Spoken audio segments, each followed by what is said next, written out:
Good morning from Patty's Garage. As you can see, we've got Wally, the 1959 Bugeye Sprite, jacked up in the rear. And the reason for that is we're going to be diagnosing our fuel sender, fuel gauge issue with this Sprite. What's going on is our fuel gauge is, when powered on, is reading at about 1/3 and not really moving as the fuel volume changes. So what we want to do is do a little bit of basic diagnosis. At this stage, I believe that it's the fuel sender. So that's going to mean removing the fuel tank, dropping that out, pulling the fuel sender from the tank, and seeing exactly what's going on. So that's where we're at. So on Wally's fuel filler neck, we've actually got a nice rubber hose connection fixed by two hose clamps. So I should be able to remove both of those hose clamps and see if we can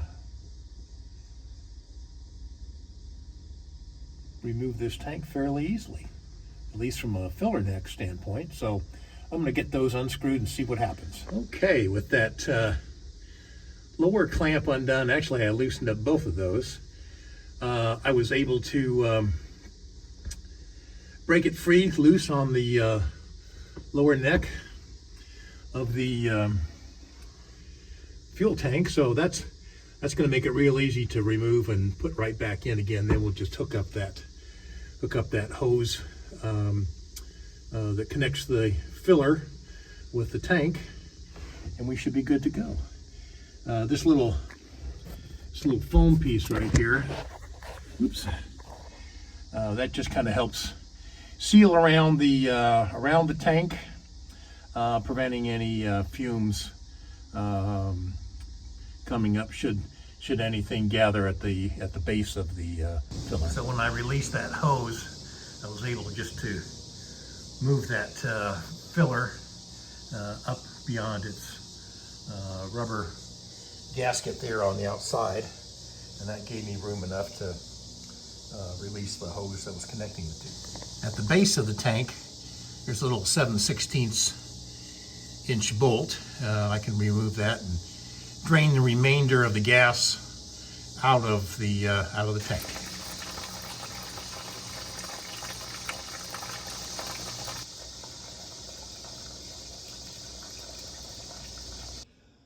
We've got the fuel tank removed from the 1959 Bugeye Sprite, and I just thought I would go over a few of the things that I found in removing this, and maybe some differences from other fuel tanks that I've seen on YouTube. To begin with, this gasket, kind of a seal.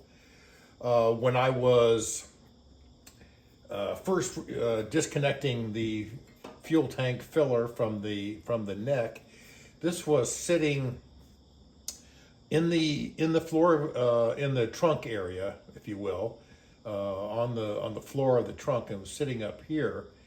And this is actually supposed to fit down here, and that will get pinched as the fuel tank is mounted up against the floor of the boot.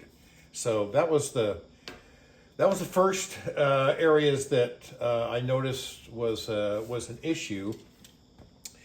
One of the differences on this fuel tank, some have a neck that starts here and goes all the way up to the exterior of the body. This one, thankfully, has a it's got a little kind of a built-in collar right here so that I can put a hose clamp down below. It has a disconnect rubber hose between the filler neck and the top of the tank. So that may be a little different than what some people are seeing. This was the line going from the tank to my fuel pump. I noticed that when I was trying to get this disconnected, it was just giving me the dickens. I was trying to do that while the tank was still in situ, and what was happening, there was actually a break. Here's some kind of pieces. This is what's happening to this hose. This hose was old enough that it's just, you can't hardly even bend it. It's just become aged and brittle, has very little compression capability left in it. It's just rock hard. So I have replaced it with a new fuel line. So this had a little break on it. I'm not sure exactly why, but that certainly could have caused some leakage at this point. So doing these projects, sometimes you can just find things that need to be repaired. This is some of the gasket material that goes on the ends of these tabs where they're bolt up. The bolts will actually go through these, and it is kind of a I don't know. It's a rubbery, tarry, flexible kind of a material, and it had deteriorated. I believe this is used mainly because you're mounting this up against the boot floor. It's just to help with sound deadening. So that was all deteriorated and needed to be replaced. So I'm going to I've got some leftover drawer mat material that is about the same consistency as what that is. So I'll be able to cut that down and make a couple of gaskets on either end, and that will provide my sound deadening. A piece goes here, a piece goes over there, and then on both ends. So I'll be using drawer material to do that. This is the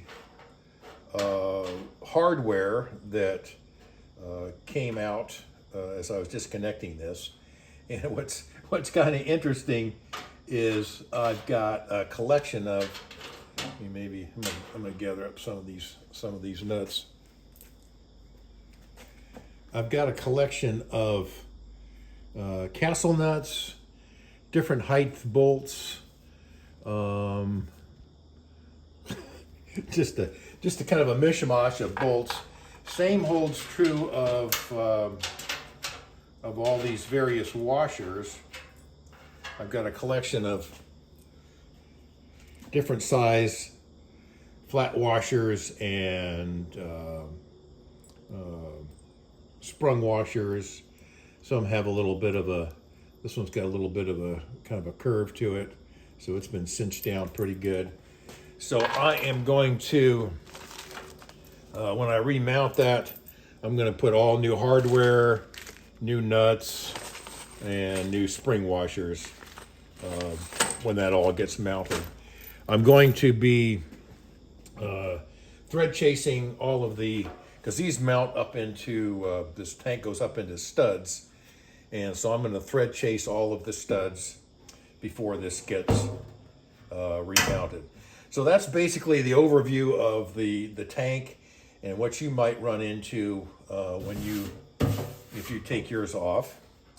This is the fuel sender, and I'll maybe make a few comments specifically about the fuel sender that we'll be correcting as well.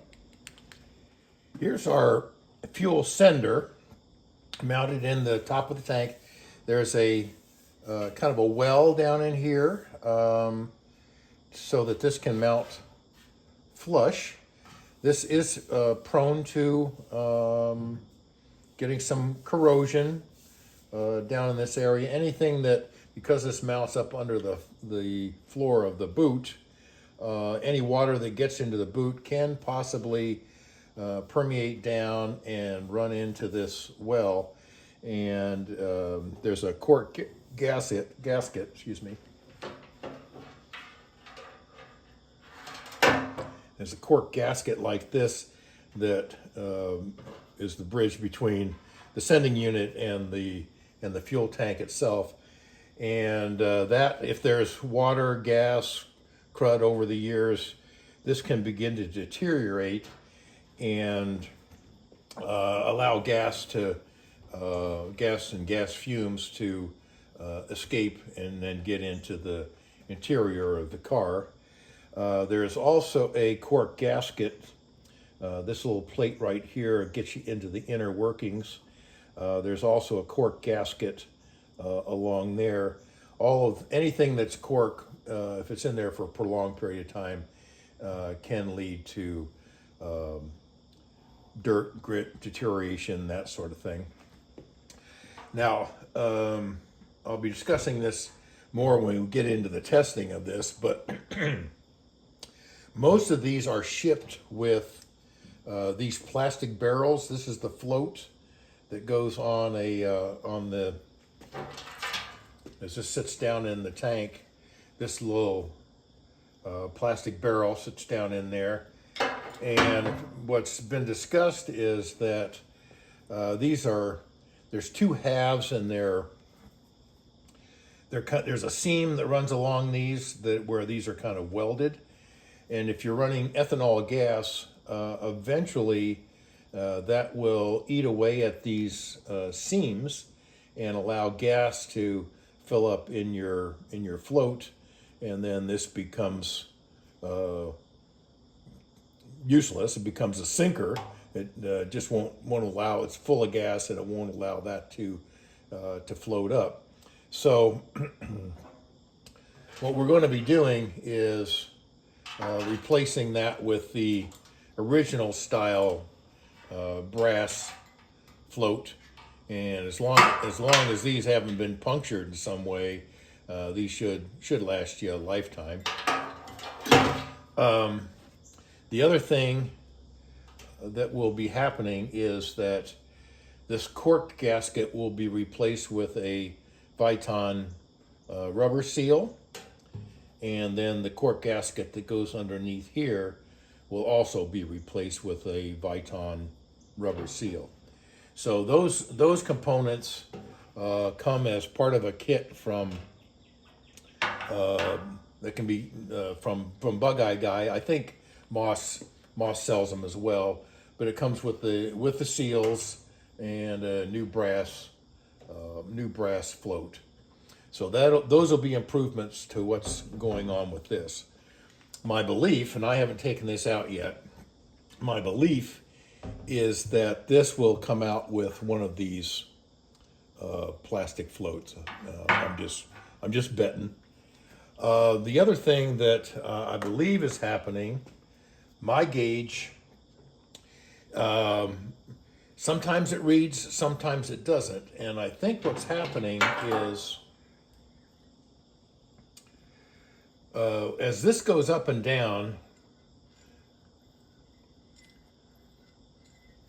you can actually hear there's a little finger that runs back and forth, a little tab that runs back and forth on a wire winding.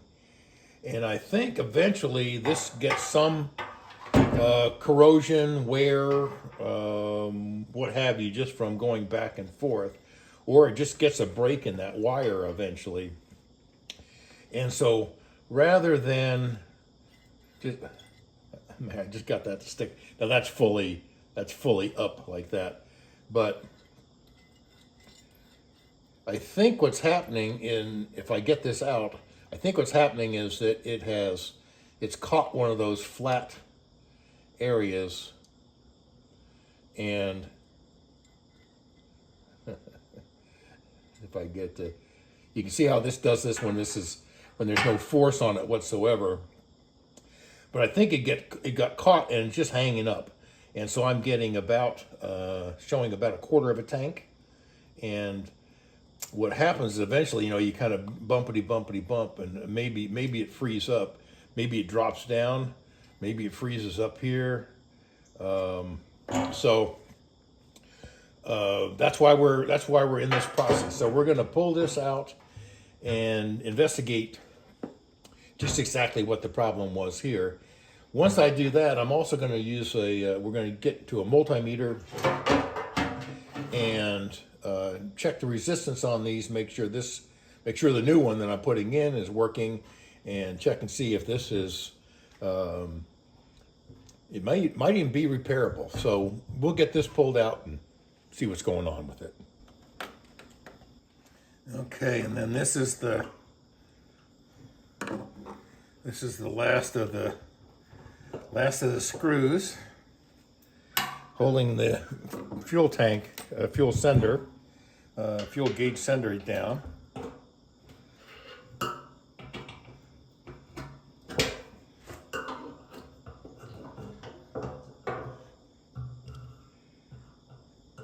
Oh yeah.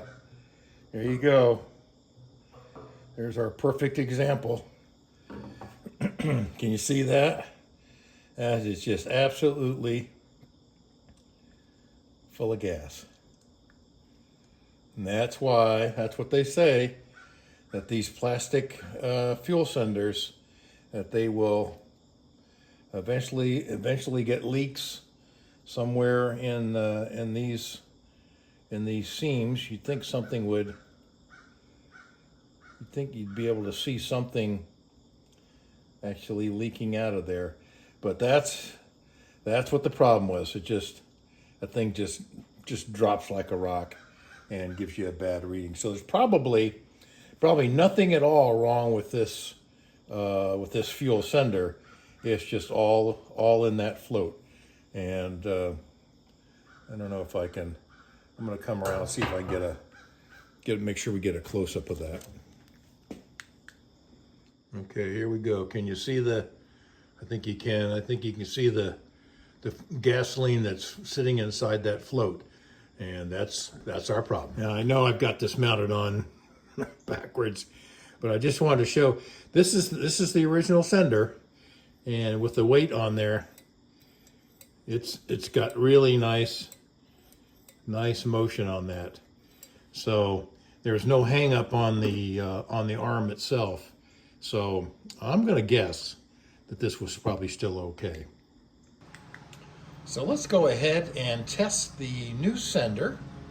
And to do that, we just need, all we need is a inexpensive multimeter.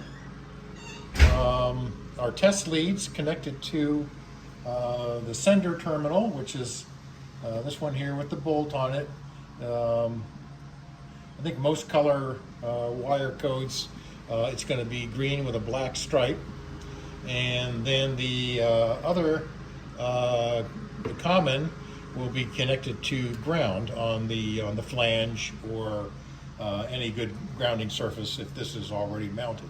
So in this case, it's out of the car, so we're just going to mount it right to the flange, and we've got so that's this one, that's this wire right here.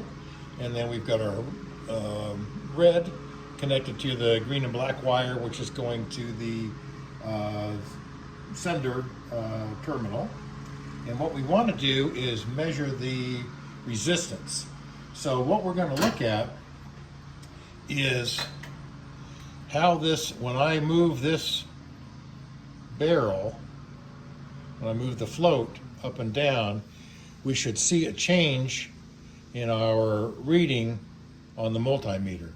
So right now, I'll just kind of leave this here for demonstration purposes.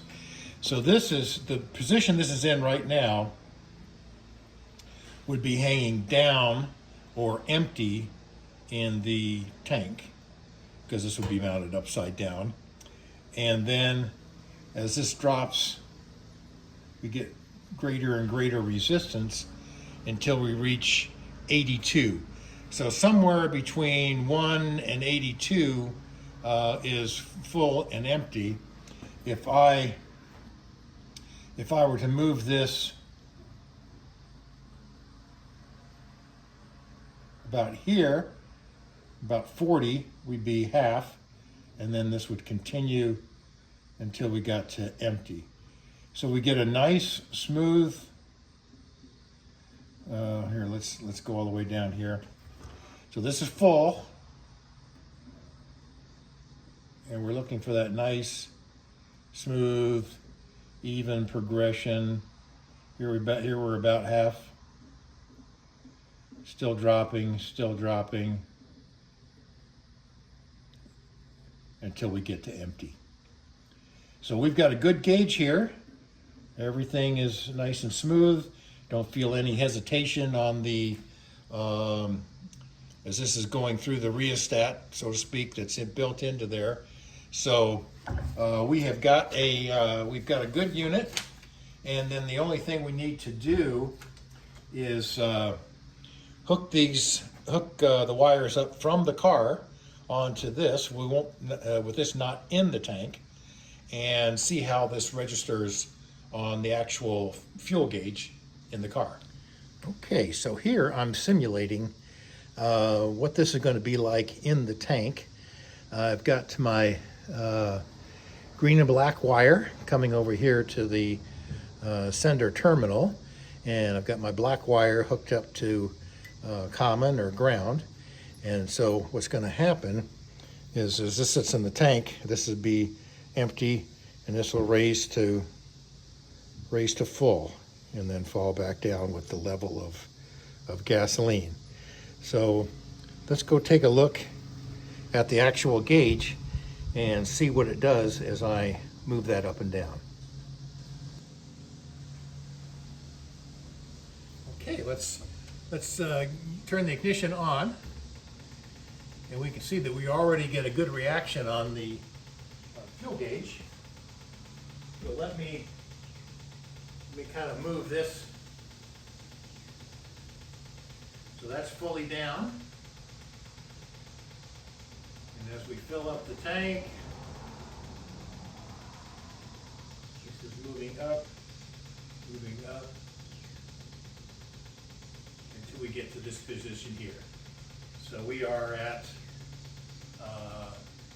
not quite at full, so we're about just a little shy of full with a full tank. But, whoops, so that's full.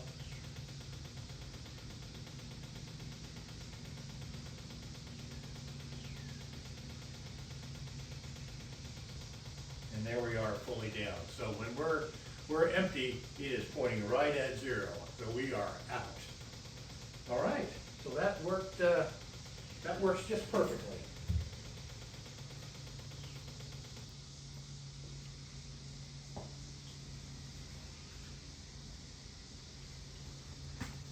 Well, things are pretty well prepped.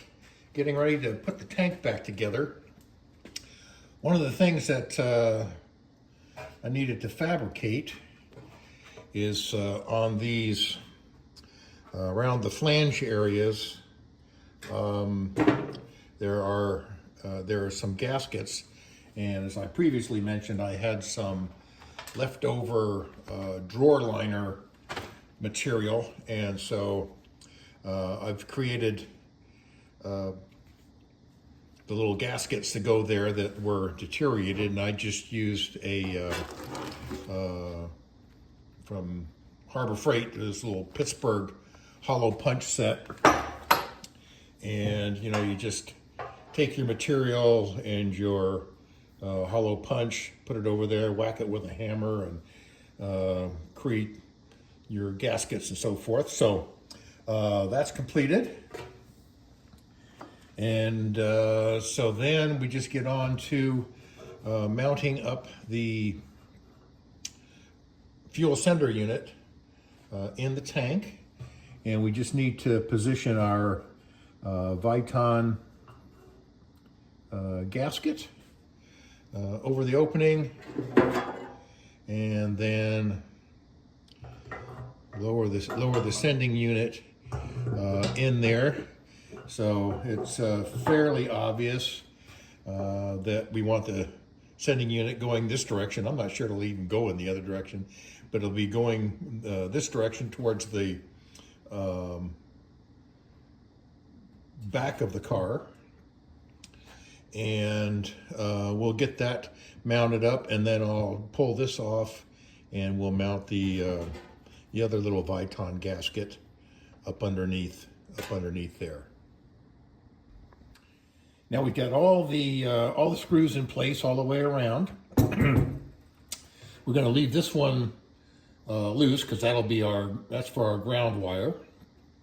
I've removed the screws that were holding this plate down, and so we've got our cork gasket that's in place there already, and we're going to be replacing that with this Viton gasket.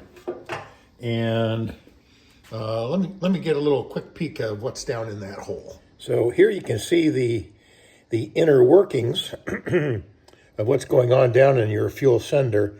On the bottom right, you can see a little silver bar. I think there's one actually. Is there one on both sides? Certainly on this right-hand side. And that's going to be, I believe that's the bar that's going to be going back and forth across this winding where that red wire is going to. So that's providing power from the sending terminal to that wire. And then as the float goes up and down, that little silver piece will scrape across that wire. And the more or less windings create more or less ohms of resistance, which is reflected in our gas gauge. So that's kind of the inner workings of what's going on inside the fuel sender. So all I need to do now is get this Viton gasket in place and get that cinched down. What's kind of interesting is these holes are offset, so there's really only one way that these can, here's our, this would be the top where the little bump shows upwards. It's raised on that side. And then you just need to get the holes lined up with their correct offset. Although this is probably pretty obvious, but I didn't recognize that the first time I saw it. And there we have it, everything all cinched down, Viton gaskets. Over here we got our new fuel line rubber hose. We've got our gaskets, and we've got our seal. So this unit is ready to be installed. Oops, I did give it a quick lick of paint. Looks like I missed over on this side, but yeah. So this is ready to go back in. Well, we've got everything prepped to put the fuel tank back in. We've got the terminals on our green and black and our ground wire, and those will get mounted over here to the sending unit. And so let's get those hooked up and get the tank in place. Well, that about wraps it up for this project. We've got the fuel tank mounted back up, all new fresh bolts, washers. Actually ended up making a couple of wiring repairs along the way, but everything is nice and neatly run over top of the fuel tank. So with that, we'll say goodbye to the fuel tank upgrade. New sender and fuel gauge is working right. We're going to move on to mounting the muffler. We got a brand new muffler that's going to go in. Had some kind of a unique bracketry going on from the previous owner, so we're going to see if we can't get a new muffler with the right bracketry and get that all working for us. So, all right, job done.